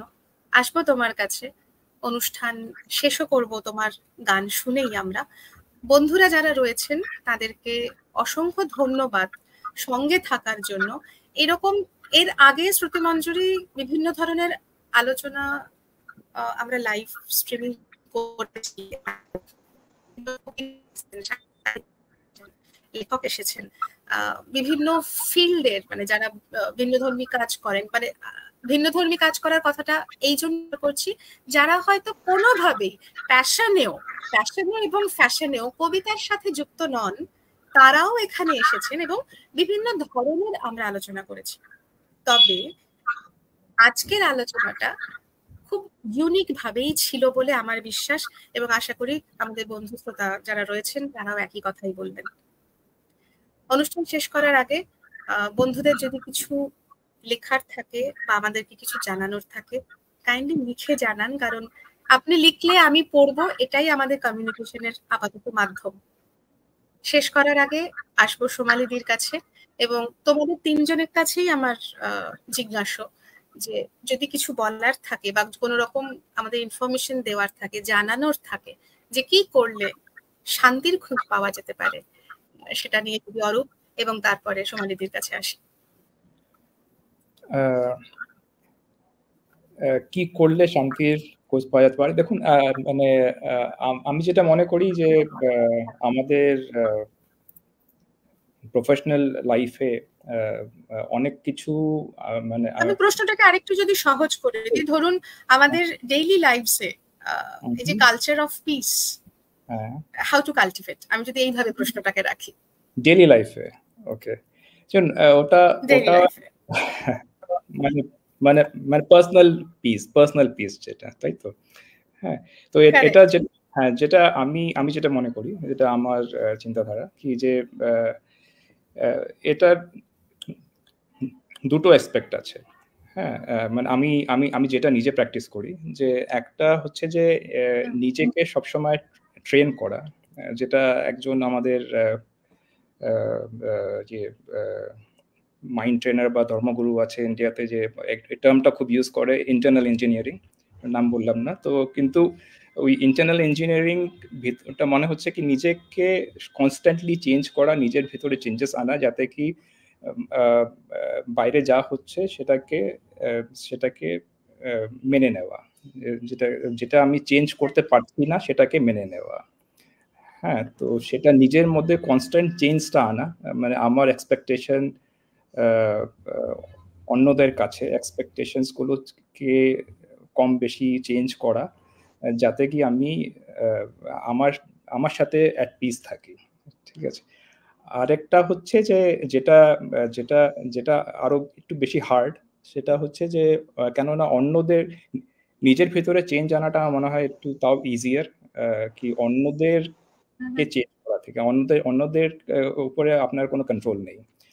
তো এই জন্য ওটাকে চেঞ্জ করতে মানে ভাবলে তাহলে নিজেই কষ্ট পাওয়া হয়। এই জন্য অন্যদের বা নিজে এক্সটার্নাল এনভায়রনমেন্টকে সাথে কিভাবে ডিল করছি আমি, তো সেটাকেও কনস্ট্যান্টলি নিজের ভিতরে চেঞ্জ এনে বা এক্সপেকটেশনস সেইভাবে অ্যাডজাস্ট করে অন্যর প্রতি, যাদের সাথে আমাদের রোজ দেখা হচ্ছে, অফিসে বলুন বা বাড়িতে বলুন বা এনভায়রনমেন্টে বলুন।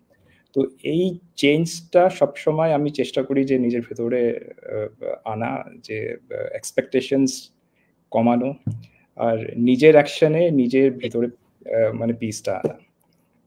তো একটু মানে একটু ওয়েক সাবজেক্ট, কিন্তু আশা করি বোঝাতে পেরেছি কিছুটা। Right, but it's a fact, self engineering, নিজেকে কন্ট্রোল এবং এক জায়গায় নিজেদের মধ্যে আমাদের যা যা জিনিস আছে সেটাকে যতটা সম্ভব নিজের আয়ত্তে রাখা, কন্ট্রোলে রাখা। সোমালিদি।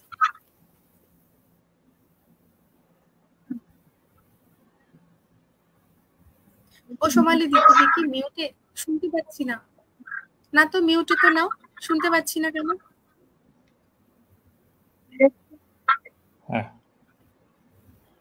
হ্যাঁ আসছে, বলো বলো।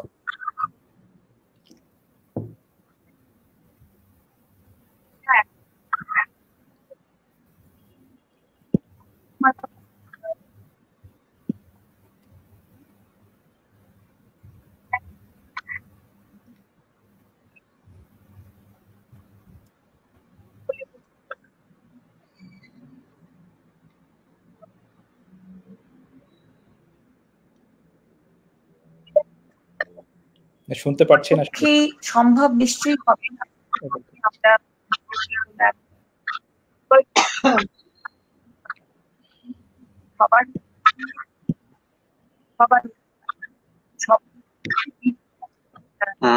ঠিক শোনা যাচ্ছে না সোমালিদের কথা। যাচ্ছে না মাঝে মধ্যে গো, not clearly.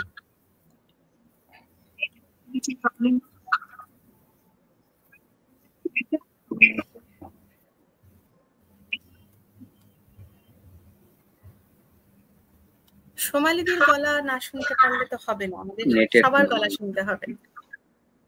নেটের জন্যই আটকে গেছি। যদিও আজকে জানি না শহরের ওয়েদার কিরকম, কিন্তু সোমালিদি ফিরে এসো। সঙ্গে শুভাদি আছেন আরেকটুখানি, তাহলে সোমালিদি তুমি কি তাহলে একবার রিলগ ইন করবে? খুব অসুবিধা হলে হ্যাঁ তাই করো, ততক্ষণ আমি কৃতজ্ঞতা স্বীকার করি। শুভাদি আছেন, শুভাদি লিখছেন, শান্তি বিষয়ক এই অনুষ্ঠানটির এক অনন্য ভূমিকা আছে যা সত্যি ভালো লাগলো। ধন্যবাদ শুভাদি, তোমার মেসেজ অনেক দেরিতে পেলাম। শুভাদি আরো লিখছেন, ভবিষ্যতে আরেকটু বেশি সময় ধরে এই বিদগ্ধজনদের কথা শোনার অপেক্ষায় থাকলাম। এনাদের কাছে তো এনাদের নিজস্ব এক্সপিরিয়েন্সের বড় বড় ঝুলি ঝোলা সব পড়ে আছে, কিন্তু হ্যাঁ আমাদের সময় হাতে কম। আবদার বলো বায়না বলো, ওই 1 ঘন্টা 1.5 ঘন্টাই চেয়ে নিয়েছিলাম আজকের জন্য, তাই ছেড়ে দিতে বাধ্য, না হলে এনাদেরকে কে ছাড়তে চায় বলো। সোমালিদি এলে সোমালিদিটা শুনে আমরা তারপরে ছাড়ি। অদিতিদি লিখছেন, শ্রুতিমঞ্জরি এভাবেই নতুন নতুন আলোচনার সাপেক্ষে আমাদের আনন্দ দিক বারবার। ধন্যবাদ দিভাই, প্রণাম নেবেন। আমাকে এভাবে বারে লিখবেন না কর্ণধার, আমার কিরকম যেন একটা অস্বস্তি হয়। কন্যা সমাজ ছাত্রী মঞ্জুরিকে অনেক আদর আর ভালোবাসা। হ্যাঁ এইটা একদম মাথা পেতে নিলাম, তার আগের লাইনটা বড় লজ্জা লাগে, ওটা থাক। সোমালিদিকে আমরা নেটের অসুবিধার জন্য পাচ্ছি না, ফিরে যাই কয়েকটা লাইন।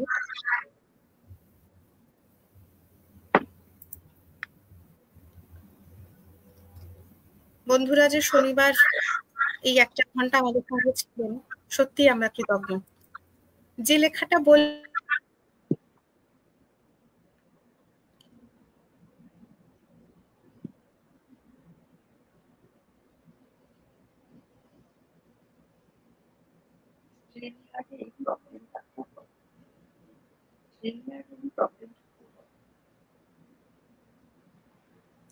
আটকে গেছে।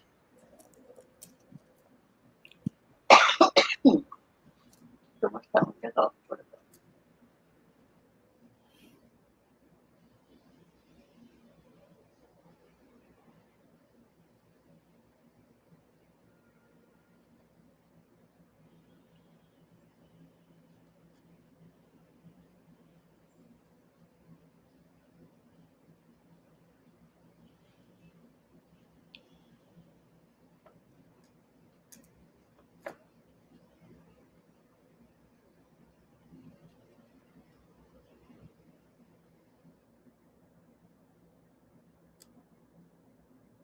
নিয়ে এসেছি, দাঁড়ান।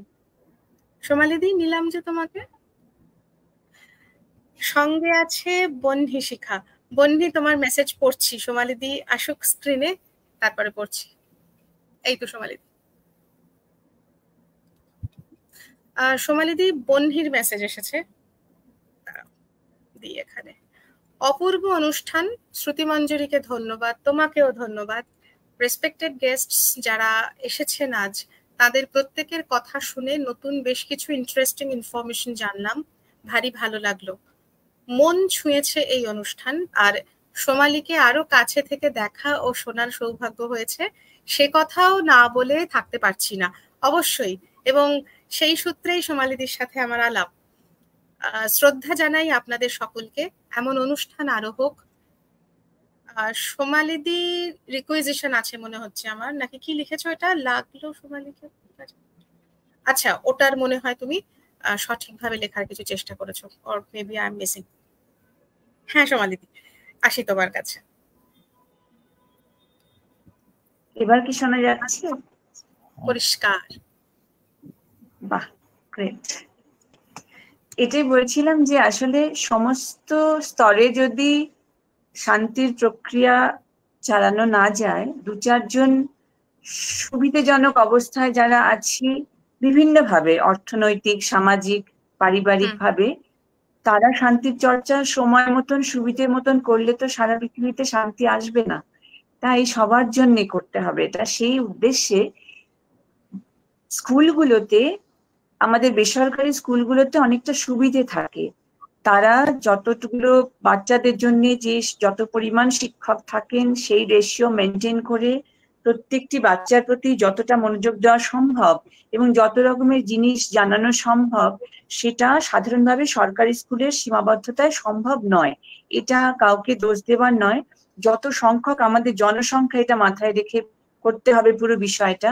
এই জনসংখ্যার ক্ষেত্রে এই এত পরিষেবা দেওয়াটা একটা সত্যিকারের অসুবিধের জায়গা। সেই জায়গাটা আমরা আমাদের ফাউন্ডেশনের তরফ থেকে একটা চেষ্টা শুরু করেছি বাচ্চাদের জন্য, যে যেটা সাধারণভাবে যে সময়টুকু পাওয়া যায় তার মধ্যে আমরা কোনো একটা সময় ঢুকে গিয়ে স্কুলগুলোতে সাধারণভাবে সরকারি স্কুলগুলো বা অনুমোদন প্রাপ্ত স্কুলগুলোর সঙ্গে যোগাযোগ করে এভাবে যদি করা যায়, টিফিনের সময় হতে পারে, একটা কোনো পিরিয়ড নিয়ে হতে পারে, কোনো বাচ্চাদের নিয়ে, এইভাবে আমরা আস্তে আস্তে এগোচ্ছি, যাতে তাদের যে ভেতরকার ক্রিয়েটিভ সত্তাটা আছে, যেটা নিয়ে তারা মি টাইম কাটাবে, আসলে সেই প্যাশনটা, ওটা তাদেরকে একটু খুঁজে বের করে তাদের চিনিয়ে দেওয়া।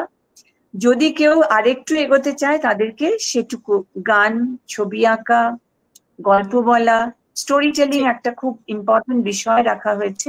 তাতে অনেকটা আমাদের সাধারণভাবে অপ্রেসিভ সোসাইটির একটা অনেক ভেতরকার জিনিস বেরিয়ে আসতে পারে, বাচ্চারা আরেকটু সহজে বোধহয় আদান প্রদান করতে পারে। এটা আমাদের একটা তরফ থেকে উদ্যোগ শুরু করেছি, তার কারণ আমরা যাত্রাই শুরু করেছি সবেই গত ফেব্রুয়ারি মাসে আর কি, ঠিকঠাক ভাবে আমাদের যাত্রা শুরু। তো সেইভাবে আমরা, এটা একটা আমাদের ভাবনার বিষয় বাচ্চাদের জন্য, আগামী প্রজন্মের জন্য।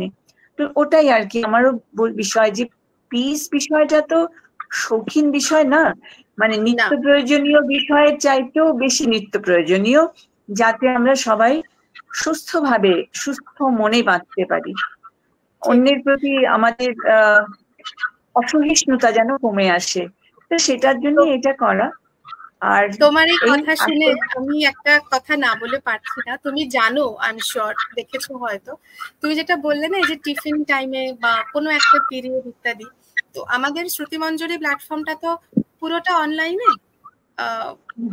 যাই করি না কেন, সেটা বয়স্কদের নিয়েই হোক, থ্রু পোয়েট্রি থেরাপি হোক, বা ছোটদের, ওরকম জানো তো দু একটি স্কুলের ক্ষেত্রে যেখানে কিনা এই আমি একটা এক্সাম্পল দিচ্ছি, ধরো একেবারে লেবার ক্লাসের যারা কাজ করেন, বিভিন্ন রকম শ্রমজীবী বলতে আমাদের চোখের সামনে যে ধরনের ছবিটা ফুটে ওঠে, তাদের যে ছেলেমেয়েরা যেরকম স্কুলে যাচ্ছেন, তাদের আমরা একটা ক্লাস নিই জানো, দুপুরবেলা ওদের স্কুল থেকে ওরা একটা সময় ঠিক করে দিয়েছে, হাফ এন আওয়ার 40-45 মিনিটস এরকম করা।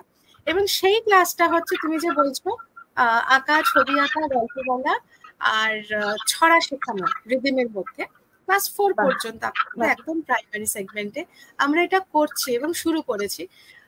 একটু থেকে যায় যে যেহেতু এটা সরাসরি স্কুলে ভিজিট করা আমরা এখনো শুরু করিনি, পুরো ব্যাপারটা এখন অনলাইনেই হয়। ওখানে ওনারা স্কুলে তোমার ওই এরকম একটা ল্যাপটপ রাখার বন্দোবস্ত করা, সেখানে সামনে ছেলেমেয়েগুলো বসে ছোট ছোট, এবং তাদেরকে আমরা চেষ্টা করি, ল্যাঙ্গুয়েজের কোনো ব্যারিয়ার নেই, বাংলা, হিন্দি, ইংরাজি, যে ভাষায় যেভাবে কমফোর্টেবল। এবং বললাম না, তোমারটা শুনে আমি এটা না বলে থাকতে পারছি না, খুব সুন্দর এগিয়ে যাও। এবং ওদের কাছে এইভাবে পৌঁছানোটা না নিজের একটা খুব বড়, দেখো সেই শান্তির কথা তুমি চলে এলো, নিজের একটা খুব বড় শান্তি। একদম খুব ভালো, ভীষণ ভালো। ভালো ভালো বলতে বলতে এবারে সত্যি আমাদের রাখতে হবে, 1 ঘন্টার ওপরে অনুষ্ঠান হয়ে গেছে। একটু তোমার গান দিয়ে শেষ করি অনুষ্ঠান।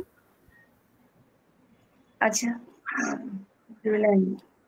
আমি একটুখানি মাইগ্রেশনারি গান গাইবো, ফাডো, পর্তুগালের সুর ফাডো। ফাডো হচ্ছে আফ্রিকান মূলদের যখন আনা হয়েছিল পর্তুগালে স্লেভ করে নিয়ে আসার জন্য, যে আনা হচ্ছিল, দীর্ঘ সমুদ্র যাত্রা, সেই সমুদ্র যাত্রা এবং তার সঙ্গে বন্দরে পৌঁছানোর যে, মানে পর্তুগালের বন্দরে পৌঁছানোর পরে যে সুর, এই সবটা মিলে শুরু হয়েছিল ফাডো, জন্ম হয়েছিল লিসবন শহরে। এখন এটা একটা আরবান ফোক সং, এটা লিসবন শহরের ক্যাফেগুলোতে গাওয়া হয়। একটা ধরনের ফাডোর নামই হচ্ছে লিসবন ক্যাফে। তো আমাদের এই ফাডো শব্দটা ইংরেজি শব্দ, প্রতিশব্দ যদি করতে চাই তাহলে হবে নেমেসিস। তো নেমেসিসের মধ্যে যতখানি একটু হলেও নেগেটিভিটি যেটা আছে, মানে হতাশা, ডিপ্রেশনের যে জায়গাটা নেমেসিসের মধ্যে রয়েছে, ফেট নয়, নেমেসিস। তো এই নেমেসিসের ওই যে বিষণ্ণ জায়গাটা, ওই জায়গাটা আসলে ফাডোর একটা খুব সার্বজনিক একটা আবেদন আছে, যে বিষণ্ণতাটা আমরা রুটলেস মানুষের ক্ষেত্রে দেখতে পাই, এবং তারা তাদের নিজেদেরকে খুঁজে বেড়ান, প্লেস করার চেষ্টা করেন সোসাইটিতে। Fado is all about this search. হ্যাঁ, তো এই সার্চ তো আমাদের উপনিষদেরও সার্চ, আত্মানং বিদ্ধি, আমরা কে কোথায় কিভাবে সে প্লেস করা। তো এই ফাডো যেরকম গাওয়া হয় 4 লাইন 4 লাইনে লিরিক্স হয়, একটা সুর থেকে আরেকটা সুরে, একটা গান থেকে আরেকটা গানে আমরা চলে যাই, মানে এক শিল্পী গান শেষ হলে আরেকজন ধরে নেন, এইভাবে হয়। ঠিক সেইভাবে রবীন্দ্রনাথের অচলায়তনে 2টো গান গাওয়া যায়।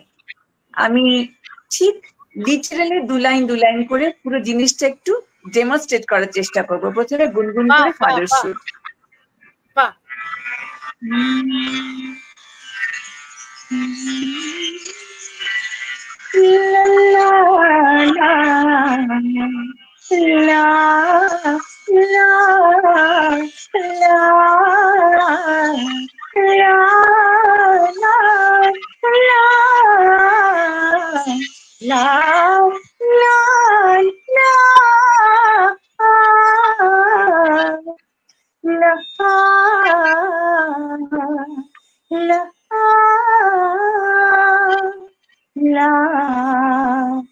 লা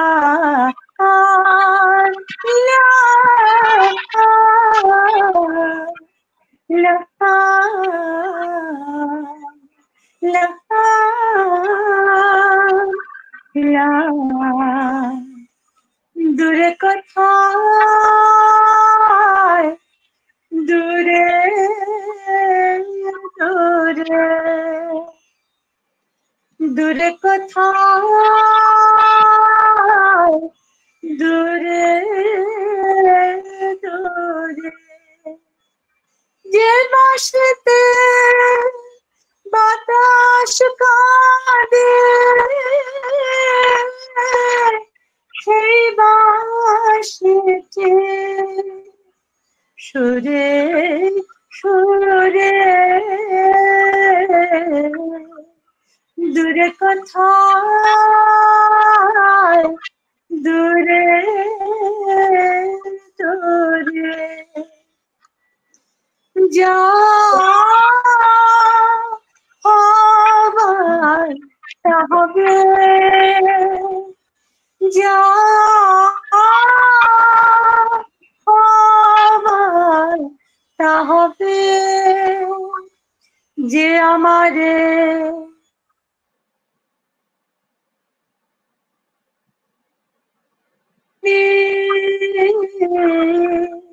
ছেড়ে রবে যা হবার তা হবে দূরে কোথায় দূরে দূরে দূরে কোথায় দূরে দূরে I just got a goosebumps. অপূর্ব অপূর্ব অপূর্ব খুব সুন্দর। অপূর্ব সোমালিদি। Thank you so much. মা লিখেছেন কথায় আছে সব ভালো যার শেষ ভালো। অদিতিদি লিখছেন দূরে কোথাও দূরে দূরে মন হারিয়ে গেল, বড় প্রিয় গান। অনেক ধন্যবাদ সোমালিদি। চট করে লেখাগুলো একবার দেখিয়ে দিই স্ক্রিনে। অদিতি লিখেছেন সোমালিদিকে, শ্রীমতী মল্লিকা রায় আমার মা লিখেছেন সোমালিদিকে। বাহ, চমৎকার, সত্যি তাই, সব ভালো যার শেষ ভালো। শান্তির খোঁজ খুঁজে খুঁজে বেড়ানোর দরকার কি আছে? আমাদের নিজেদের মধ্যেই সেই শান্তি রয়েছে। একটুখানি যদি নিজেদের মধ্যে আমরা খতিয়ে দেখি, শান্তি ঠিক পাবো। আমরা নিজেরা বরঞ্চ সুস্থ থাকি, শান্ত থাকি এবং আমাদের চারপাশটাকেও শান্তিতে রাখি। নিজেরাও সুস্থভাবে যাপন করি, অন্যকেও যাপন করতে দিই। দিন কাটানো তো সবাই কাটায়, যাপন কজন করতে পারে? সেই যাপনটা যেন শান্তিপূর্ণভাবে হয়, সুস্থভাবে হয়, শৈল্পিক হয়, সৃজনে হয়। সকলে খুব ভালো থাকুন। আজকের মতো বিদায় নিই এবং আশা রাখছি, বিশ্বাস রাখছি এই তিনজনকে আগামী দিনে আবার পাবো আমাদের শ্রুতিমঞ্চের প্ল্যাটফর্মে। সবাইকে শুভরাত্রি, খুব ভালো থাকুন। শুভরাত্রি। অনেক ধন্যবাদ, অনেক ধন্যবাদ সবাইকে।